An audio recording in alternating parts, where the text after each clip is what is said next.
What do you all need to know? The Nine of Swords. So the first card that we get in here is Nine of Swords. Yeah, definitely need to stop and slow down for a second and really think about what's actually really bugging you. And I think a lot of you guys already know, but the problem is that a lot of the times when we have a base worry, that base worry can, manifest itself in our brain and create a beautiful problem tree. Okay, so we already have the tree growing, right? The problem is to like arisen from the grass, arisen from the ground, and then another idea of what could spawn from this problem not being fixed creates a branch, and then another branch of that another problem. It could be a totally different scenario, and it just branches off to become this flourishing, beautiful tree of disaster. Now, the thing is that we don't want to get to this point, because I think the Nine of Swords would indicate here that you guys are under a lot of stress. You guys are not sleeping very well because that stress is keeping you up at night, and you haven't taken the time out to, to step back and rest and think things through. You have a powerful mind, Gemini, and you can use it for good. Right now, you're using it in a way that isn't benefiting you. Or for some of you guys, you're aware that your mind or your thoughts are being your enemy.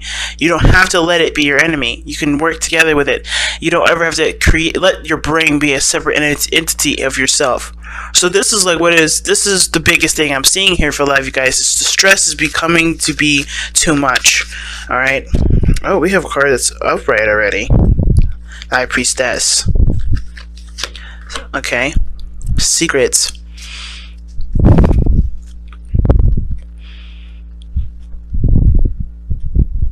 Something tells me that you guys already know the answer to what will fix your problem here with the Nine of Swords. And it may have to do with being patient and not actually doing anything, which is the hardest part. That's what stresses you out. There's actually no action that's needed to be taken. And because there is nothing to do, it makes you worry. Because you're not in a situation or in a position to actually move or to do something that would cause something. What's stressing Gemini out? Can we get something to understand what's stressing Gemini out? What is stressing Gemini out completely? What is stressing Gemini out? The King of Wands. Well, very blatantly, the King of Wands is stressing you all out. You have the Aries, Leo, Sagittarius card, or mainly Leo. Somebody that's very proud. Somebody that's very, confident in themselves, very passionate. This person is stressing you out. This person right here is stressing you out. Now, this could be just nobody in your life at all. This could be your confidence and, your desire to travel, your desire to explore and be yourself, to do something fun and have something going for you in your life. Because there's stagnancy that says something here, right? The Four of Swords talks about taking a break, not doing anything, resting, reflecting, and then the Nine of Swords. Some of you guys, here's the situation. Either you guys need the time to take a break, take a moment to recognize that something's, either recognize something's bugging you, or take a moment to just kind of break away from what's bugging you. Stop taking so much action, stop doing so much, being such an active individual, and just rest, right? Just purely just rest. Now, and then the other end is that some of you guys have been resting, have been taking some time out, and it's bugging you that you don't know what to do to get your energy up, to go out and do something that's inspirational and motivates you to continue to push on. Right? So some of you guys are having a hard time or struggling to be motivated to do something. Okay? Now, at the same time, this could be a totally different individual. This could be someone that you're dating. And like I said, a Leo, Sagittarius, or an Aries. This can also just indicate that this is someone around you that has the characteristics of the King of Wands.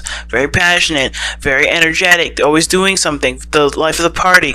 They're full of energy. They can be very aggressive, and they can also be, very demanding. They may want their freedom, but the thing is, it's like this person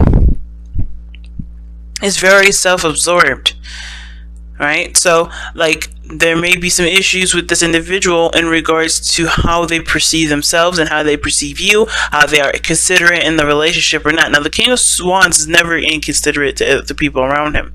He knows how to take care of himself and make sure his needs are there first, while not necessarily compromising or doing something terrible to someone else. He's not a horrible king. He's just very focused on the self, but he doesn't focus on the self that would inconvenience anybody, that would, that would show unkindness to anyone else's and anyone else's experience. He doesn't want to affect other people's experiences directly. It's not that he wants to just destroy your life or do something in your life. If he wants to spend time with you, that's great. He knows that it'll affect your experience, but none in which there's malice behind. But let's go ahead and take a look as to why the King of Wands is exactly causing you this much stress. One more card for it. The King of Swords. Damn. You got the King of Swords and the King of Wands in this reading. So King of Swords and King of Wands. The reason why the King of Wands is giving you a headache is because of the King of Swords. Now, the King of Swords could be you too, Gemini. It could be you, or Aquarius, or a Libra. But the thing is that maybe this person has gotten cold. This person is not active anymore. This person is not taking action. Maybe this person has kind of resided a little bit to kind of become very defensive and very argumentative and very aggressive. I already said aggressive twice. It could be that this person is not really making a lot of sense. Okay? Because I think how this works is that this person may have a lot of energy, a lot of fire, a lot of passion, but they don't really commute. It doesn't really make sense to the King of Swords here. Okay? Some of you guys, especially those of you that are in the same sex in relationships here, this is going to indicate here that you guys are having a dynamic of logic and an emotion, right? Logic and just being. Someone's thinking too far ahead, someone's thinking too much, while the other one is not thinking enough. Right? The King of Wands would not be thinking. He's just like, okay, this is what I want, I'm going to go for it. This is what I believe in, I'm going to walk in my truth. Not just talk about it and discuss it and hash it out, and he's going to walk the talk. The King of Wands walks the talk. The King of Swords, he walks the talk too, in a sense, but he'll always have that debate. He'll always communicate. He'll always think it through. But the thing is, the King of Swords is also very stubborn. He already knows his truth. He already knows what he wants. He already knows what he's going for. And I feel like the King of Wands and the King of Swords can powwow together pretty well. But when it comes to rational understanding, these two are starkly different. So, definitely a fire sign and an air sign energy, or just like the comprehending one another's understanding of things. Somebody doesn't make sense in this situation, or somebody is seeming like they don't make a lot of sense, but they're truly just following their heart. They're going by what feels right versus what is right. What feels right to them versus what is legitimately right. What moral code is up. Okay, why is this? What is this? What is this? How is this affecting the love life specifically?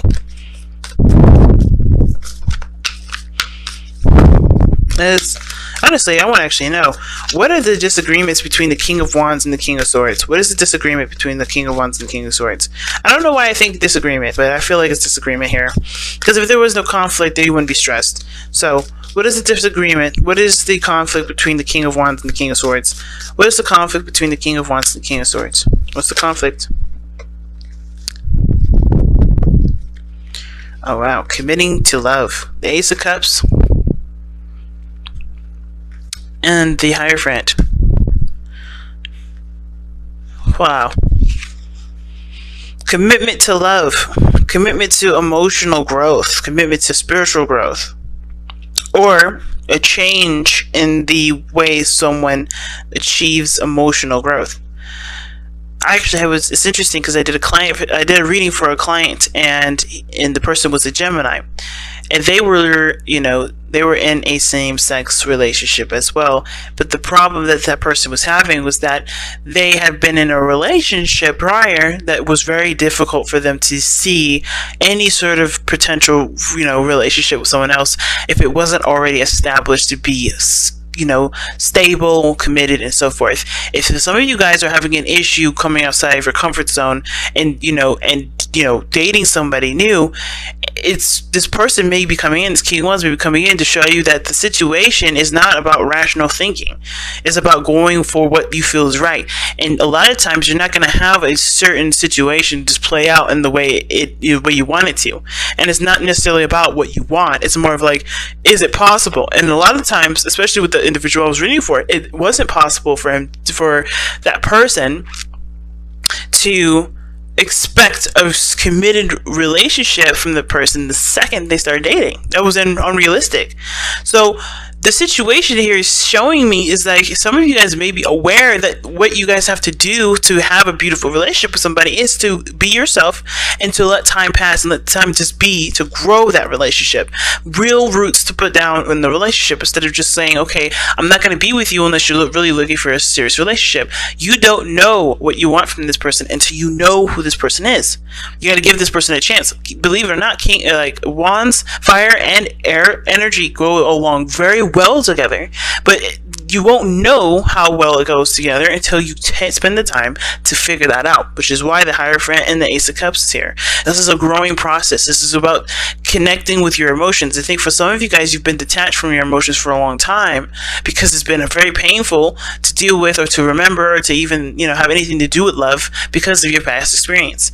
But this person looks like they're going to be bringing in new energy, bringing in new life, and this person brings out a side of you that you can be happy with. But I think this also puts you in a position of being even more defensive because it's putting yourself at risk, right? It's a chance game. It's not necessarily, there's no guarantee that this is going to end in a way that you guys live happily ever after, but it doesn't mean it can't.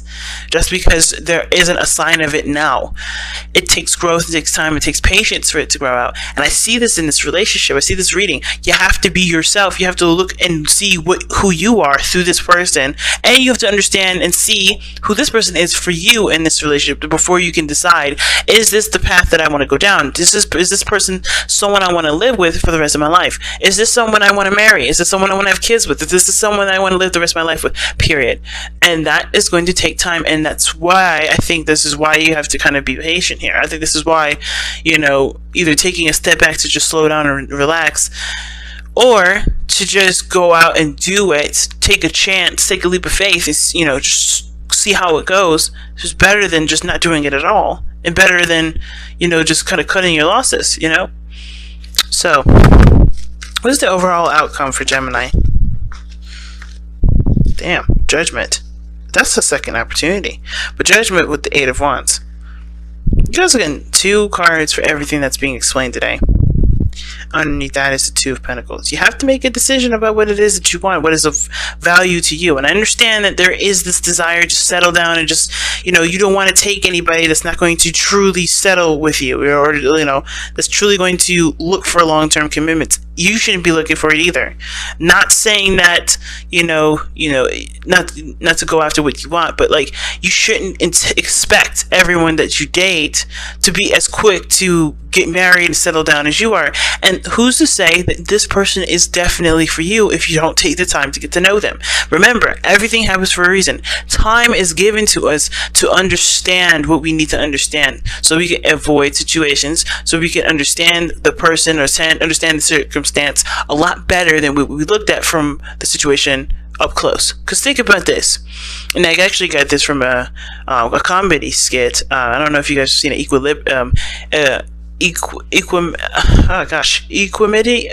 I think it is. I can't remember. It's one of Dave Chappelle's newer stand-ups, and he was talking about in the very end how the situation when something first happens, we're all close up to the elephant, right? The elephant's skin, right? You can't see that this is that skin is actually to an elephant. You just know that that's gray and it's scaly or it's wrinkly and it looks weird, right?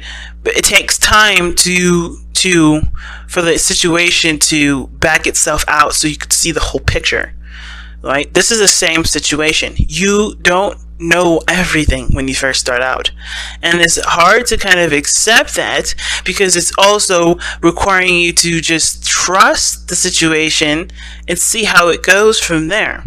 But this is one of those situations where you just have to see. The situation is way too close up to your face right now to identify if it's an elephant or if it's a rhino, right? You don't know.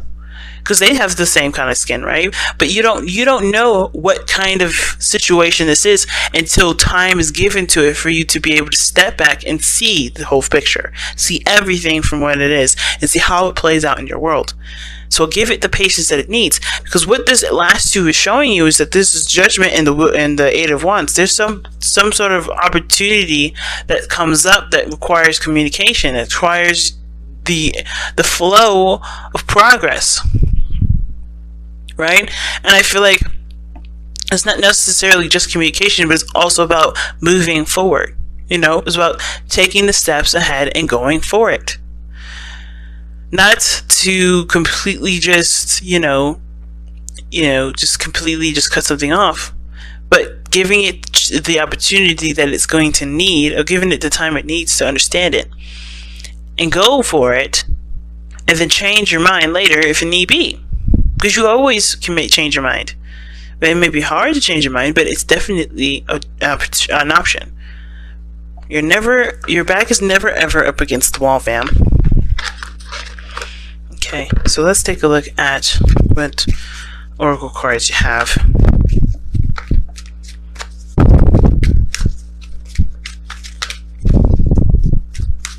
Alright, so what does Gemini need to hear from Messenger Oracle? What does Gemini need to hear from Messenger Oracle? What does Gemini need to hear from the Messenger Oracle? What does Gemini need to hear from the Messenger Oracle? What does Gemini need to hear from the Messenger Oracle? Heed the messengers. And that totally talks about not ignoring the signs. And that doesn't mean that, hey, if this person is a bad influence, run away. It's more of like, hey, if this person, it makes you happy, and you're just listening to the fears that are ringing around in your mind because of everything you've experienced, do you want them to win and keep you from being happy? Or do you want to try, see if this is exactly something that you've always wanted?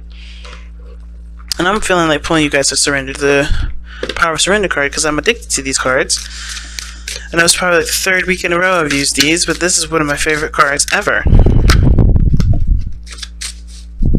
Okay, it's best cards ever. But yeah, heed the messenger. Don't ignore the signs. Don't ignore the messages just because it's too frightening to see what could happen, what could go wrong. It's always easy to think about what can go wrong, but it's always hard to stay optimistic and see the other side. Right? Realistically, you can always be prepared for the worst, but why not also expect the best?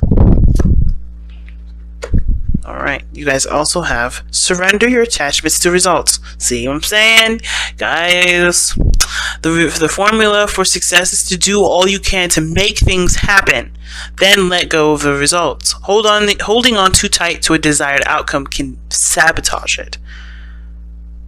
Like I said, you have got to give it time. You have got to give it space. You have to give yourself time and space to figure out if this is exactly what you want. Looking for something from the very beginning will stress you out, and also leave you to be very unhappy because you're not looking for something that can be given to you in the second's notice.